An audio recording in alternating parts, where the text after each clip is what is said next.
Why in this 21st century you are believing in Almighty God? This in modern era, the science technology is that much higher. Then why should you believe in God? You should not believe in God. You should do what is better for human beings. Doctor Zakir Naik से इज्तिमा में मुख्तलिफ तरह के लोग अनोखे और दिलचस्प सवालात करते हैं। एक दिन एक लड़के ने डॉक्टर जाकिर नाइक से सवाल किया कि ये 21वीं सदी है, इस साइंस और टेक्नोलॉजी के दौर में आप मजहब जैसी पुरानी चीज को मानते हैं। कोई खुदा को मानता है, कोई भगवान को, कोई गुरु को, कोई यसु मसीह को। इस सब से बाहर निकले, दुनिया इतनी जदीद हो चुकी है, मजहब कुछ भी नहीं होता। जो असल चीज है वो इंसानियत है, इंसानियत को समझें। कहाँ है खुदा, भगवान, आका या यसु मसीह, दिखाएं मुझे। दोस्तों, इस सवाल के जवाब में डॉक्टर जाकिर नाइक ने इस लड़के को ना सिर्फ लाजवाब किया बल्कि उसे इस हद तक कायल किया कि वो ये सब मानने पर मजबूर हो गया। दरअसल उस लड़के के सवाल ने इस बात की जानिब इशारा दिया कि ये लड़का एथियस्ट है, यानी वो लादीन है, मुल्हिद है, नॉन बिलीवर है। दोस्तों, ये लोग कौन होते हैं, मुख्तसर इसके बारे में जान लीजिए, फिर हम आपको बताएंगे कि डॉक्टर जाकिर नाइक ने कैसे जवाब दिया। और आपसे इल्तमास है कि वीडियो को आखिर तक देखिए, क्योंकि वीडियो के आखिर में जो सवाल हम आपसे करने जा रहे हैं उसका कमेंट में जवाब देकर आप अच्छी बात कह के सदका जारिया के तौर पर एक अच्छा कमेंट छोड़ सकते हैं, जो कि हजारों साल तक यहाँ मौजूद रहता है और आने वाले बहुत से लोग उसको पढ़ते हैं। एथियस्ट दरअसल वो अफराद होते हैं जिनका कोई मजहब नहीं होता। इनका ख्याल होता है कि दुनिया में कोई मजहब काबिल कबूल नहीं है और दुनिया दरअसल इंसानियत की खिदमत का नाम है। इंसानों को खुश रखें, यही सब कुछ है। किसी इबादत की ज़रूरत नहीं और ना ही किसी मजहब के तरीक़े को फॉलो करने की ज़रूरत है। अपने तरीक़े से ज़िंदगी जिएं, बस इंसानों को खुश रखें। ये वो लोग होते हैं जो किसी मजहब को नहीं मानते, ना ये इस बात पर यकीन रखते हैं कि ये दुनिया अल्लाह ताला ने बनाई और हम सब कैसे आए, इस पर भी ये समझते हैं कि सब साइंस और टेक्नोलॉजी की बदौलत मुमकिन हुआ। डॉक्टर जाकिर नाइक ने उस लड़के का सवाल सुनने के बाद सबसे पहले तो उसकी तारीफ की। First thing I'll do is I'll congratulate your friend. वो तारीफ किस लिए की? एक ऐसा शख्स जो खुदा को नहीं मानता, उसकी किस बात की तारीफ की जा सकती है? मगर डॉक्टर जाकिर नाइक ने कहा कि बहुत से लोग ऐसे होते हैं, उन्हें जो मजहब पैदाइश के वक्त दिया जाता है वो उसी पर अमल करना शुरू कर देते हैं।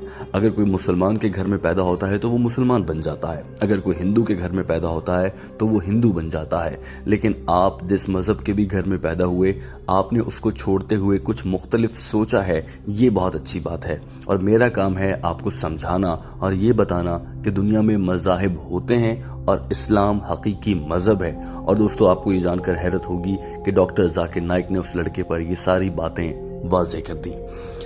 दोस्तों, हुआ कुछ यूं कि डॉक्टर जाकिर नाइक ने इस सवाल का जवाब देने के लिए एक मिसाल उस लड़के के सामने रखी।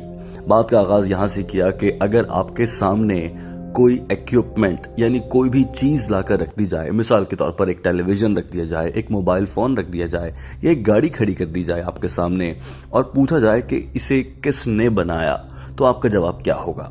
जवाब मिला कि इसे इसकी कंपनी ने बनाया होगा, इसके कोई तो होगा शख्स जिसने इसको बनाया होगा, इसका मैन्युफैक्चरर कहलाएगा, इसका क्रिएटर कहलाया जा सकता है, या फिर उसे इसका मेकर यानी इसको बनाने वाला कह सकते हैं। तो अगला सवाल डॉक्टर जाकिर नाइक ने उस लड़के से ये किया कि तो फिर जब आप इस दुनिया में रहते हैं, इस दुनिया के बारे में क्या ख्याल आता है? इस दुनिया को किसने बनाया है? जवाब में इस लड़के ने कहा कि आपने मशहूर ज़माना बिग बैंग थ्योरी ज़रूर पढ़ रखी होगी। साइंस के मुताबिक ये दुनिया उसी के ज़रिए बनी।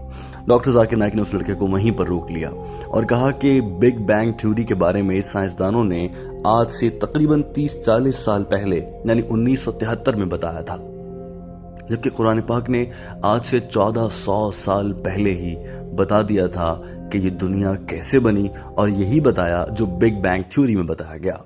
दोस्तों, बिग बैंग थ्योरी क्या है ये जान लीजिए। मुख्तसरन हम आपको बता रहे हैं कि बिग बैंग थ्योरी साइंसदानों का ये ख्याल है कि दुनिया दरअसल एक सैयारे के टूटने से वजूद में आई। एक सैयारा जोरदार धमाके से टूट गया, जिससे ये दुनिया बन गई। उसमें पहाड़, दरिया, समंदर, सहरा, ये सब कुछ वजूद में आ गया।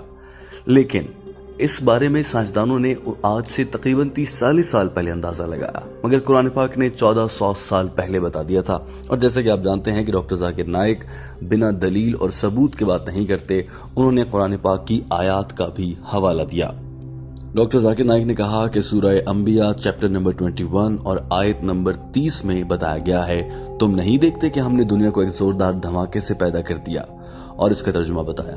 उस लड़के ने कहा कि ये सब तो एक तुक्का भी हो सकता है, लग गया होगा, उस मौके पर शायद किसी तरीके से कह दिया गया और ये बात बाद में सच साबित हो गई। डॉक्टर जाकिर नाइक ने कहा ओके, एक कदम आगे बढ़ लेते हैं, तो फिर दुनिया की शेप कैसी है, ये दुनिया, इसकी शक्ल कैसी है, ये देखने में किस तरह की है। जैसे कि आप सब जानते हैं कि दुनिया की शक्ल हमारे ख्याल से गोल है या बेजवी शक्ल है, यानी अंडे की शक्ल की मानिंद है। उस लड़के ने भी ये जवाब दिया दुनिया अंडे की शक्ल की मानिंद है। लेकिन डॉक्टर जाकिर नाइक ने बताया कि आज से तकरीबन कुछ अरसे पहले तक साइंसदानों का ख्याल ये था कि दुनिया फ्लैट है, ये एक सतह है, जैसे हमवार सतह किसी टेबल की हो सकती है। लेकिन 1580 में फ्रांसिस में एक साइंसदान ने यह डिस्कवर किया कि दुनिया की शक्ल दरअसल एक अंडे की जैसी है। इस साइंसदान ने तो आज से तकरीबन 200 या 300 साल पहले ये अंदाजा लगाया था, मगर कुरान पाक ने आज से 1400 साल पहले बता दिया था कि ये दुनिया किस शक्ल की है। इसके लिए भी दोस्तों डॉक्टर जाकिर नाइक ने कुरान पाक की एक अहम सूरत का हवाला दिया। उन्होंने कहा कि सूरह नाज़ियात चैप्टर नंबर 79 और आयत नंबर 30 में ये वाज़ेह अल्फाज में लिखा है, और हमने दुनिया को अंडे की शक्ल का बनाया। साइंसदान आज ये बात जान रहे हैं जबकि कुरान पाक ने आज से 1400 साल पहले ये बता दिया था। जवाब में उस लड़के ने कहा कि हो सकता है कि आपके पैगंबर यानी कि नबी करीम सल्लल्लाहु अलैहि वसल्लम बहुत ज़हीन थे और उन्होंने दुनिया का मुशाहिदा करके ये अंदाज़ा लगा लिया होगा कि दुनिया अंडे की शक्ल की है, तो उन्होंने ये बात वही की सूरत में कुरान पाक में बता दी, नाउज़ुबिल्लाह, जबकि वही अल्लाह का पैगाम होता है। दोस्तों डॉक्टर जाकिर नाइक ने यहाँ पर ब्रेक ना लगाई, वो यहाँ पर नहीं रुके, आगे बढ़ते गए। उन्होंने कहा मेरे साथ रहो, मैं तुम्हें मज़ीद मिसालें देता हूँ। दोस्तों उसके बाद डॉक्टर जाकिर नाइक ने कहा कि इस दुनिया को ही देखो, चांद और सूरज को देखो, ये कैसे चमकते हैं। क्या आप जानते हैं कि सूरज की रोशनी से ही चांद चमक सकता है, चांद की अपनी कोई रोशनी नहीं होती। डॉक्टर जाकिर नाइक ने कहा कि आज से तकरीबन 200 साल पहले साइंसदानों ने इस बात का नतीजा निकाला था कि चांद अपनी रोशनी से नहीं चमकता। उससे पहले दुनिया यही समझती रही कि चांद की अपनी रोशनी और सूरज की अपनी रोशनी होती है, लेकिन 200 साल पहले साइंसदान ये समझ पाए थे कि चांद की रोशनी दरअसल सूरज से मिलने वाली रोशनी होती है। लेकिन साइंसदानों ने ये बात आज से सिर्फ 200 साल पहले समझी, जबकि कुरान पाक ने ये बात आज से 1400 साल पहले बता दी थी। और इसका हवाला भी डॉक्टर जाकिर नाइक ने कुरान पाक की एक आयत के जरिए दिया। उन्होंने बताया कि सूरह फुरकान चैप्टर नंबर 25 आयत नंबर 61 में अल्लाह ताला फरमाता है सूरज की अपनी और चांद की रोशनी अपनी है। इसके लिए कुरान पाक में जो लफ्ज़ इस्तेमाल हुआ, मुनीर का लफ्ज़ इस्तेमाल हुआ है, मुनीरा, यानी चांद की रोशनी उधार ली गई है सूरज से। तो साइंस ये बात आज साबित कर रही है, जबकि कुरान पाक ने ये बात 1400 साल पहले बता दी थी। अभी वो लड़का हैरत से डॉक्टर जाकिर नाइक को देख ही रहा था कि उन्होंने बताया कि आसमान की एक हिफाजती तह बनाई गई है। आसमान एक हिफाजती तह के तौर पर काम करता है और सूरह अंबिया में इस बात का चैप्टर नंबर 21 आयत नंबर 32 में कुरान पाक में तज़किरा किया गया है। यही नहीं बल्कि डॉक्टर जाकिर नाइक ने कहा कि कुरान पाक ने आज से पहले एम्ब्रियोलॉजी यानी औलाद या बच्चा माँ के पेट में कैसे पलता है, जियोलॉजी यानी ज़मीन और कुर्राए अर्ज़ की तालीम, बायोलॉजी यानी कि इंसानियात और जानदारों की तालीम, बॉटनी यानी पौधों की तालीम, इसके अलावा ये तक बताया कि मैंने तुम्हें जोड़ों में पैदा किया, तुम्हारा एक नर और तुम्हारा एक मादा बनाया। 1400 साल पहले अल्लाह ने कुरान पाक में बताया, जबकि आज का इंसान ये डिस्कवर कर रहा है कि पौधों का भी नर और मादा होता है। और हम इंसान इस बात पर बड़े खुश होते हैं कि साइंस ने इसे समझ लिया। दरअसल 1400 साल पहले अल्लाह ताला ने बता दिया था। न सिर्फ ये बल्कि ये भी बताया कि जानवर कैसे पैदा होते हैं, जानवर कैसे बढ़ते हैं, जीनियात के बारे में बताया।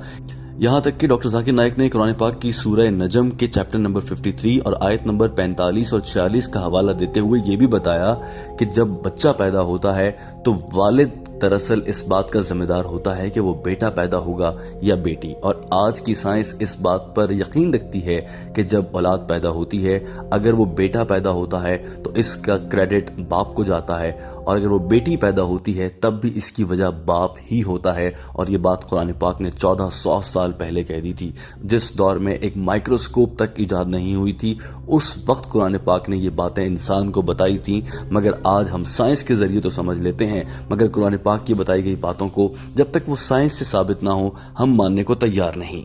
डॉक्टर जाकिर नाइक ने इन तमाम तर चीज़ें जिनका हमने आपको बताया, एम्ब्रियोलॉजी, जियोलॉजी, बायोलॉजी, जीनियात और तमाम तर चीज़ों का हवाला कुरान पाक की आयत से साबित भी किया। सूरह रोम चैप्टर नंबर 30 आयत नंबर 24, सूरह हिजर चैप्टर नंबर 15 आयत नंबर 22, सूरह मोमिनून चैप्टर 23 आयत नंबर 18, सूरह नूर चैप्टर 24 आयत नंबर 40, सूरह आराफ चैप्टर नंबर 7 आयत नंबर 57। जब डॉक्टर जाकिर नाइक ने इतने अहम और कई हवाले दिए तो वो लड़का हैरान रह गया। डॉक्टर जाकिर नाइक ने इस मौके पर इंतहाई अहम बात की दोस्तों, जो हम सबके लिए समझना बहुत जरूरी है। उन्होंने कहा कि एक मशहूर फिलोसफर ने कहा था कि साइंस का कम इल्म आपको दीन से दूर कर सकता है और साइंस का ज्यादा इल्म आपको दीन के और इस्लाम के इतना करीब कर देगा कि आप हैरान रह जाएंगे। क्योंकि जूं आप साइंस को डीप गहराई में मुतालिया करते हैं तो आपको अल्लाह की शान पर यकीन आता है कि इंसान ये सब नहीं कर सकता, ये करने वाली को बड़ी हस्ती है। इस दुनिया को बनाने वाली, हम इंसानों को बनाने वाली, चांद सूरज को निकालने और गुरूब करने वाली एक बड़ी हस्ती है। हम इंसान ये सब करने के काबिल नहीं है। डॉक्टर जाकिर नाइक के इस जवाब के बाद न सिर्फ वो लड़का मान गया कि मज़ाहिब का वजूद है और अल्लाह ताला मौजूद होते हैं, बल्कि उस मौके पर वहां पर मौजूद हॉल तालियों से गूंज उठा और इस मौके पर डॉक्टर जाकिर नाइक की तारीफ की गई कि उन्होंने किस शानदार अंदाज से इस लड़के को सारी बात समझा दी। दोस्तों यकीनन इस वीडियो के जरिए आप भी समझ पा रहे होंगे, मगर वीडियो खत्म करने से पहले हम आपकी जानिब पड़ेंगे और आपसे एक सवाल करना चाहते हैं। आप ये बताइए कि कभी आपके जहन में भी ऐसे वसवसे आए, और अगर ऐसे वसवसे और ख्यालात आए हैं वो क्या थे और आपने उन्हें दूर करने के लिए क्या किया। और अगर आपका कोई दोस्त ऐसे सवालात रखता है तो उसके सामने ये वीडियो जरूर रखिए ताकि वो देखकर अपने आप को समझा सके कि वो गलत रास्ते पर है और ठीक रास्ता क्या है। दोस्तों इस वीडियो को शेयर कीजिए ताकि सभी लोगों तक अच्छी बात पहुंचे और ये आपके लिए सदका जारिया बन जाए। शुक्रिया।